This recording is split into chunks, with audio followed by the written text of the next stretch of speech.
sometimes you see people who think that they have passive income, but it might be it's not really recurring. It's just like reordering. Well, it's like you can only have a certain number of customers ordering bananas every month, right? Because those that's your client list, and they think, well, that's passive. Well, it's not. It's just reordering, and everything scales to a point, right? And you can scale that to as many people as you can, as many customers you can get a hold of every month to have them reorder bananas. And it's not passive, it's just reorders. And it's better than trying to find new customers, I guess. But it's probably easier once you have those customers and they're always ordering bananas every month. But it's only going to get so high. And then you see influencers or people with podcasts with sort of a following or viewers, and they'll do a deal with somebody. Let's say they'll selling lipstick or something, right? Like a cute girl does a podcast, and then she goes, oh, here's a link for if you want to buy lipstick at 10% off, and so they click and buy it, and it's like, oh, that's great. And she's finding a way to repurpose her audience, but that it's not necessarily passive. She's got to keep looking for the next short-term deal. It's one and done, one and done, one and done all the time. And where we take a step back and go, all right, hold on a second. How can you turn this into something passive where you can go to one customer can find you, you find them, whatever the case is. And when they buy, they just continue to use the product. Like we're in the credit card processing business. So when we set up a merchant to accept cards, they don't want to talk to us next month to buy more card processing. They want to take as many cards as absolutely possible. And while they're doing that and making more money and more money and more money, so are we. And the more of those that we can add, the more clients that we can add that are accepting cards, the more money we make every month. So if we add one customer this month and two and another one next month, we've doubled our passive income. Then we add another one the third month, we've increased it by a third, and so on and so forth. And every month we have those 3, 4, 5, 6, 7, 8, 9, 10,000 customers that are continuing to accept cards, and our passive income grows. And we can stop adding customers if we want, because those people are going to keep accepting cards. So one of the things that we've done is thought, all right, how can we go out and help other people who want to make passive income plug into how we do this? Do they have people? Do they have followers, viewers, whatever you want to call them, that would be merchants who might want to accept cards? Or might they have entrepreneurs who might want to join us, and we teach them how to go out and do the same business, and the influencer, the podcaster, get an override. So we've taken a good amount of time, because we found that they just don't have, they're selling advertising, or they're trying to do the one and done, and it's like they're just not quite getting where they want to go. It's almost there. They can see it, but it just doesn't quite get there. But then we show them this, and they go, that's that's what I've been looking for. And we already have a total apparatus, right, that they can plug into, and it works, and we've got team and staff and training and all these things, and it's easy. It's like being in the credit card processing business, which is one of the only passive income games around anymore that big business hasn't sucked up. So they can get into the credit card processing business, a real passive income business, without having to be in the business. They've already got like the marketing apparatus, and we have the operational apparatus. So it's a sweet little combo that works pretty slick. It's very easy to get sucked into things that may or may not really be you. And then you find yourself doing this and feel fully engaged in it, when you go, how wait a second, how did I get here? Wait a second, maybe I should let me trace my step back, to start in the morning and go, look, let me get on track. Let me get on track in a way that, how can I create more true freedom for myself and others? All right, what's the little thing I'm doing today? What is that? And then just measuring it, right? Just how am I doing? How am I doing? How am I doing with the little things? What is it that I want to create more of today? What's the thing I want to unlock more of today? Right. The small things. And then you start feeling good, like, oh, I did Right. it. I did that small thing. Oh man, that's good. I want to do more of that. And pretty soon you find yourself you're creating more good stuff, Right. So we just need a little different thinking, all right, how can I, what's a small thing that I can work on today to just a small thing. What would I like to, what's something within reach that I can do? Like 87.5% chance that I can do this if I just do it, and it's going to be a good thing. And then when I do it, I feel good and I want to do more of it. All Right. right, what would that small thing be? And just, things don't change. Don't the Rome wasn't created in a day, right? Hmm. The house you Hmm. live in wasn't created in a day. All these things weren't created in a day, but they're little things. You can pound one nail today, and another one tomorrow, and another one, and pretty soon you can see it forming, and you can feel it as you build it, right? One nail goes in the right sort of way, and you go, wow, that was good. I'm going to do another Right. one, and another one, and another one, Right. another one. And pretty soon you're going in a whole different direction maybe than you were before, and you're thinking different things too, because you're going, well, how can I do this in a little different Hmm. way? Or now suddenly I go, oh, I see this other thing over here. I want to pivot. I want to go that way, and we're moving forward, right, in a positive direction that feels Right. good, and it's a Right. good thing. I think younger salespeople often like go and go, God, I don't understand the sales process, or how do I close, or how do I overcome these objections? Like ways of communicating in this during the sales process. I think that's probably, but older people don't do it for shit. A lot of them.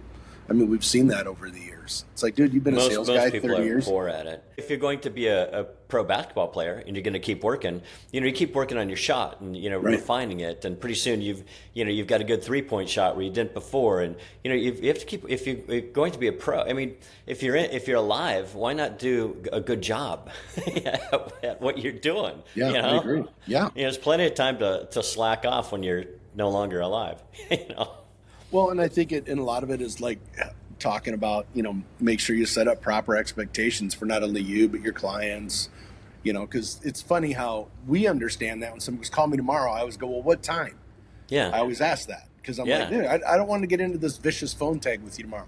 And it's like foreshadowing. Is it anticipation? Is it whatever it is? But if you start thinking that way, a lot of things become more clear to you. You know yeah. what I mean? Instead of taking everything Well, at face value. yeah, yeah.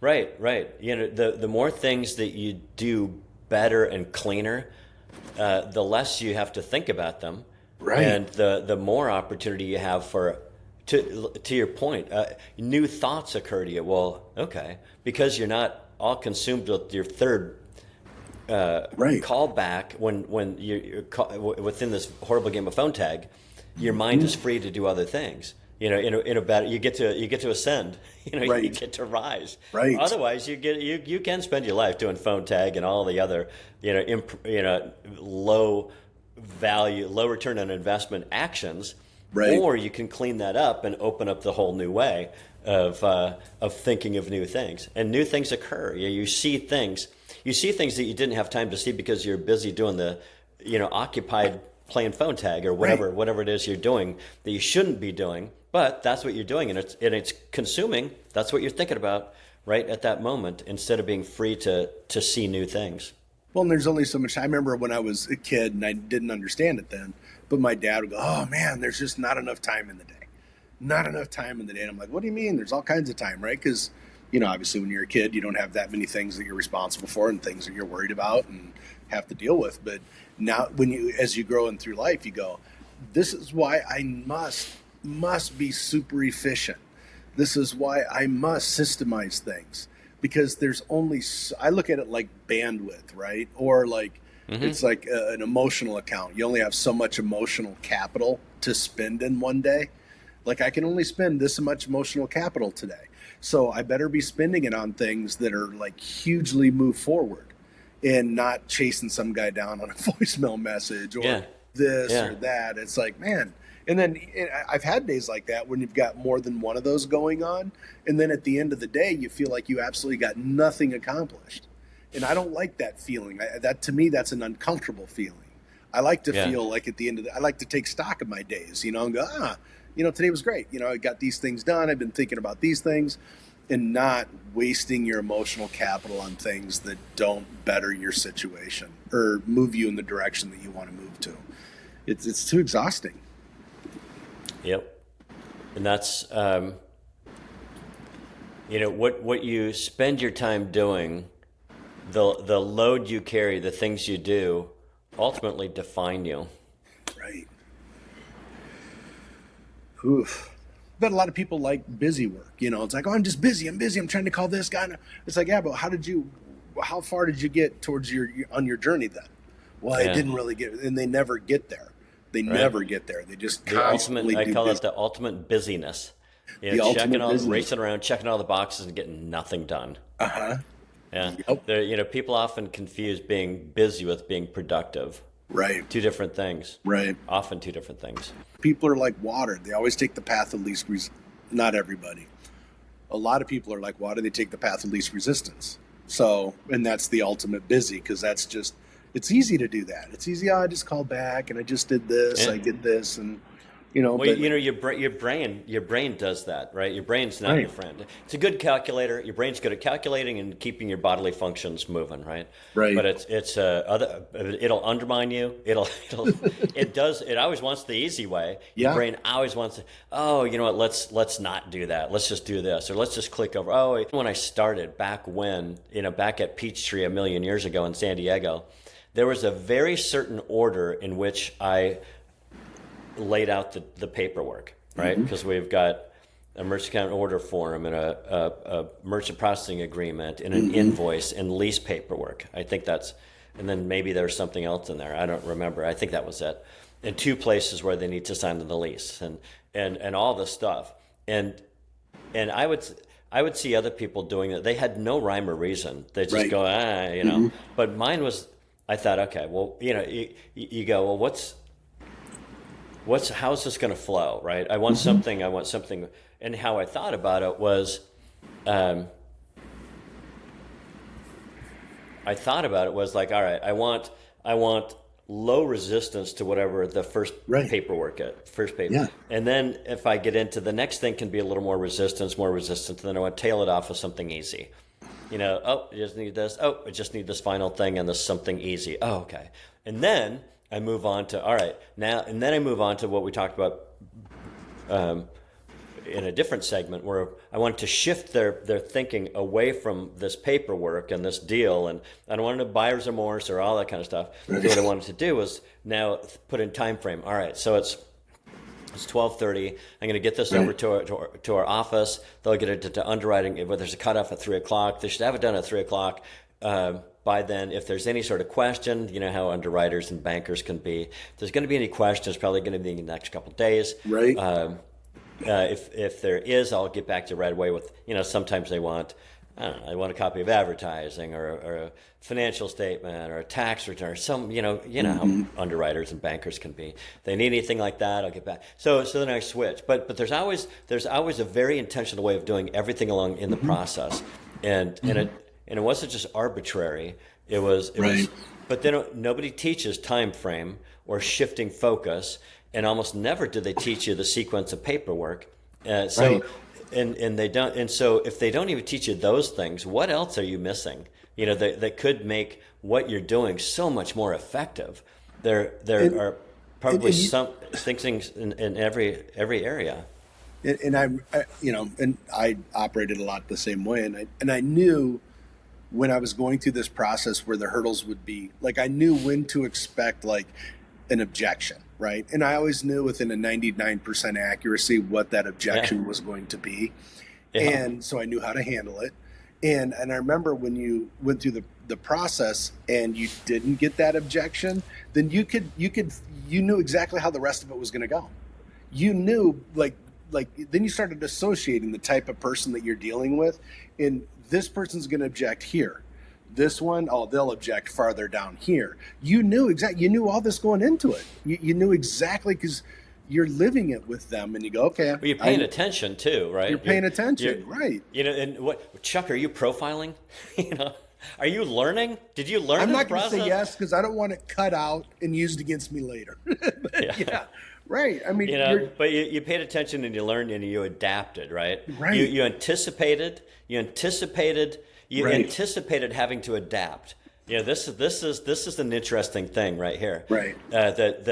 They call it ascending intelligence. Intelligence. And yeah. so Yeah, ascending intelligence. So you get smarter about adapting when you can anticipate Mm-hmm. needing to adapt. All Mm-hmm. right, it's like just the anticipation of things helps you understand to look forward and anticipate hurdles and Right. and and know that you're going to have to adapt. Yeah, yeah, See, those are the things those are a few things I think we can dig deeper into. yeah. Adaptive intelligence. That's what it's called. I'm sorry, Yeah. not ascending intelligence. It's called adaptive intelligence. Adaptive intelligence, which is different than like fluid intelligence. There's just like different, like Sure. scientists. There's crystallized intelligence, which this is it works like this. It always works like this. Here's how it is. That's just how it is. And Right. so when you hear people, well, it works just like this. Okay, but and then there's fluid intelligence where you can figure out Mm-hmm. different things. It usually peaks when in your young adult, and that's where most people level off. They Yeah. they, they never get beyond that. But if you can anticipate forward and anticipate adapting to different things in the future, that's as far as science has found. That's the a much better way. It's much more expansive. You can get Right. way further if you use adaptive intelligence Well, and over that's the all way you those always got to other be things. curious. You got to live life curious. You can't go, I'm not curious anymore, because then you're not learning. You know what I Yeah, mean? yeah. You Well, gotta, and you see that, right? People go, well, I've had a good life. Well, you're not dead yet. yeah, you know, exactly. God Exactly. Almighty. Come on, man. You're not dead yet.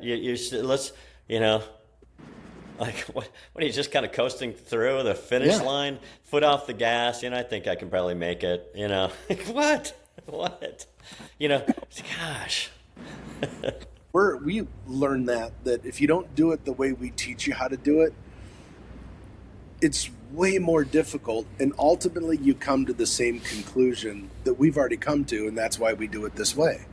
So, I'm not going to follow you on your journey out in the cattails for 2 years before you get back to the way we do it today, because that's what's going to happen. So Yeah. there's an element, I think, and this is where when you're helping people or bringing them into the fold and doing this with them, is you got to kind of set the ground. They call them boundaries, right? You got to set the boundaries up front. Like, no, this is how we'll do it. We're not doing it any Well, other way. it's just here's our operating procedure, right? This Right. this is how we operate. This is Right. the manual. This is the McDougall's manual. This Right. is how we do it. We do not do it any other way. So if you're Right. doing it some other way, that's not the we're going to write you up up to 3 Right. write-ups. We're going to take your sign away. Right. It's just we're going to ask you, look, you're not following it. And along the way, we have to tell them, look, you need to do it. I thought your explanation there, Chuck, was a good one. Look, by the time you run around the cattails for 2 years, you're going to come around and do it this way anyway, or you're going to fail. And most likely Right. you're going to fail. But Yes. if you don't fail, you're going to end up figuring out that this is the way to do it, because Right. probably not on your own, but because we keep telling you to Right. do it. And pretty soon you go, oh, I guess that does work better. Yes, yes, it Yeah. does. What have I If you been telling didn't, if you didn't have us telling you, Mm-hmm. reminding you, please next time do it this way. Are you doing it? Reminding you, you would never figure it out, because you would fail first. Most Right. people are going to fail first, and they'll never figure it out. Just like most restaurants fail. Most restaurants fail. Most franchises don't. Some do, but most don't. They're going to Yeah. fail because of some other reason. Right. Right. I saw back to Minneapolis. The what Milo's sandwich place, Oh, yeah. 44th in France, around that area, is closing down. The last one in Minnesota. And Really? they cited all the things that were going on in Minneapolis, and man, we just can't operate here. But so things like that can happen to you. Right. But typically you're going to thrive. So anyway, so I guess we could talk about it from the perspective of that too. Hey, you know what? I know they tell you to do all these things, but how many people actually succeed doing it that way, and Right. succeed in a way that really makes them proud of the things that they're doing and loving what they do? That's this, and we're doing this is the challenge. This is the race. The game is Right. how fast can you create a passive income that blows away your current income. well, that means like we're going to do this in the. How can we get up to that? You know, this is not a career. This is a project. This is a race. Right. You know, this is how fast can you? This isn't. I'm going to do this for 40 years and then retire. This is how fast can you? So it's a different perspective. So we're looking at this as a race. We're not looking at this as a career. This is a project where it's a building project. I'm going to build a house. I'm not going to be a house builder forever. I'm going to build this house, then I'm going to do other things. Right. You know, I'm going to build this house, then I'm going to live in it. You know, maybe I'll tinker around with building stuff along. You know, but it's not. I'm not going to be a Visa MasterCard guy. You know, for maybe. You know, I don't know. I'm saying that probably in the wrong way, but you understand where I'm trying to go with it, right? But I think if we don't look at this as a career. We look at this as a project. So if you're going about it as a project, that means we're going to go about this. We want. I'm not just going to run for exercise. I'm going to run to win a race.